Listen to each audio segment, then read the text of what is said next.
नमस्कार, मैं रघुनाथ प्रसाद आज चर्चा कर रहा हूँ स्वामी रामभद्राचार्य की। 27 अक्टूबर 2023 को माननीय प्रधानमंत्री जी एक कार्यक्रम के सिलसिले में चित्रकूट में थे। वहाँ उनके साथ तुलसी पीठाधीश्वर जगतगुरु श्री रामभद्राचार्य भी उपस्थित थे। श्री रामभद्राचार्य पूरे देश में राम कथावाचक के रूप में प्रसिद्ध हैं। ये कई भाषाओं के जानकार हैं। 100 पुस्तकें उन्होंने लिखी है। साहित्य अकादमी पुरस्कार भी इन्हें मिला हुआ है और इन्हें पद्म विभूषण से भी सम्मानित किया जा चुका है।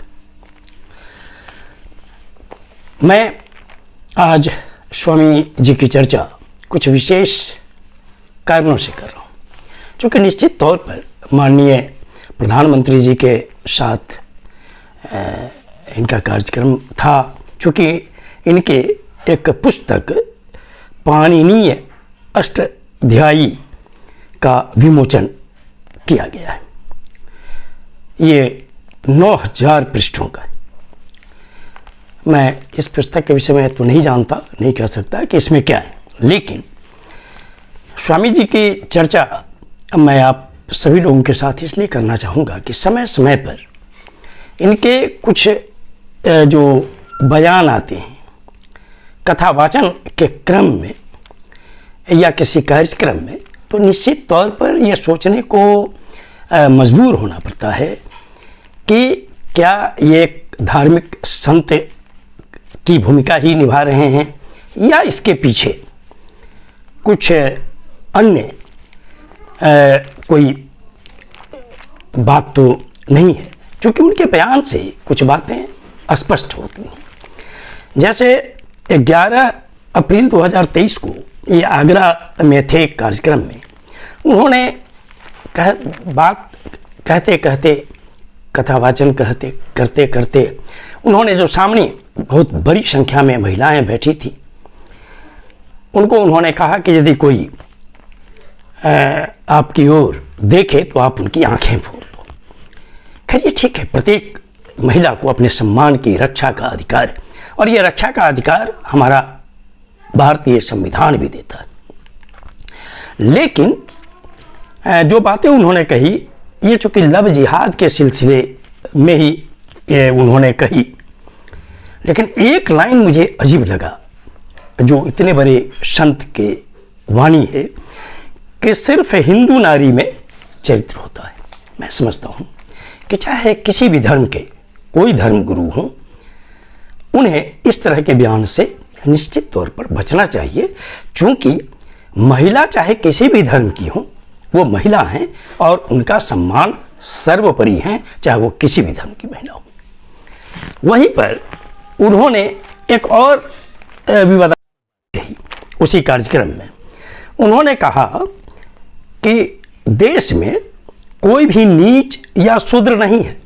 यह सत्य अगर पूछिए तो वो स्वामी जी कहें, चाहे अन्य कोई संत कहें, यह सत्य से कोसों कोसों दूर है। यहाँ हजारों हजार वर्षों तक छुआछूत रहा है, जातिवाद की भावना रही है और कमोवेश आज भी पूरे देश में ये है और ये आए दिन टीवी पर भी दिखाई पड़ता है घटनाओं को देखने से, और सोशल मीडिया पर तो आता ही रहता है। तो उन्होंने कहा कि कोई नीच या शूद्र नहीं है, आरक्षण खत्म करो। सच यह है कि अप्रत्यक्ष रूप से इन्होंने सामाजिक न्याय के आधार पर जो डॉक्टर अंबेडकर या डॉक्टर लोहिया की जो नीति रही है, चाहे वो जननायक कर्पूरी ठाकुर जी की नीति रही है या मान्यवर कांसी राम जी की नीति रही है, उसका यह विरोध है। क्योंकि आरक्षण नहीं, ये विशेष अवसर का सिद्धांत है जो हजारों हजार वर्षों से झेलना पड़ा है यहाँ के शूद्र जातियों को। और अब तो स्वामी जी को यह भी कहना चाहिए था कि सिर्फ ये आरक्षण जो आप कह रहे हैं कि जाति वाद इससे फैल रहा है, यह भी गलत बात है। मनुस्मृति, जिसे लोग कहते हैं कि हिंदू धर्म का एक बहुत ही महत्वपूर्ण धार्मिक ग्रंथ है, मनुस्मृति में तो जातिवाद ही भरा हुआ है। इसलिए यह कहने से काम नहीं चलेगा कि जातिवाद नहीं है और आरक्षण के कारण जातिवाद है। आरक्षण खत्म कर दो, जातिवाद खत्म हो जाएगा, यह कहने की बात है। उसी अप्रैल में उन्होंने जबलपुर में 14 अप्रैल 23 को वो जबलपुर में थे, मध्य प्रदेश में। वहाँ उन्होंने कहा कि भारत में समरसता प्रारंभ से है। हमारे यहाँ जाति और वर्ण तो थे, लेकिन जातिवाद नहीं था। आज़ादी के बाद यदि जाति के आधार पर आरक्षण नहीं होता तो जातिवाद कभी नहीं आता। मैं स्वामी जी को कहना चाहूँगा, और स्वामी जी के साथ साथ वैसे अन्य सभी लोगों को कहना चाहूँगा कि आरक्षण से जातिवाद नहीं आया है, यह जातिवाद आया है हिंदू धर्म और सनातन धर्म के ब्राह्मणवाद से, जहाँ पर 4 वर्गों में बांट दिया गया इस हिंदू धर्म में, ब्राह्मण, क्षत्रिय, वैश्य और शूद्र। और ये कहा गया कि ब्राह्मण मुख से पैदा होता है, क्षत्रिय बाँह से पैदा होते हैं, वैश्य जांघ से पैदा होते हैं और शूद्र पैर से। और शूद्र का काम है सभी वर्णों की सेवा करना। इसलिए जातिवाद पर सच्चाई बोलिए, सच बोलिए। आप महान संत हैं। हिंदू धर्म और सनातन धर्म की रक्षा अगर आपको करनी है तो निश्चित तौर पर आपको सच्चाई भी स्वीकार करना होगा। मंच से आप कहिए कि इस जातिवाद के बढ़ने में मनुस्मृति ने बहुत बड़ा योगदान दिया है, जिसे डॉक्टर B.R. अम्बेडकर साहब ने खुलेआम पब्लिक के सामने 1927 में जलाने का काम किया।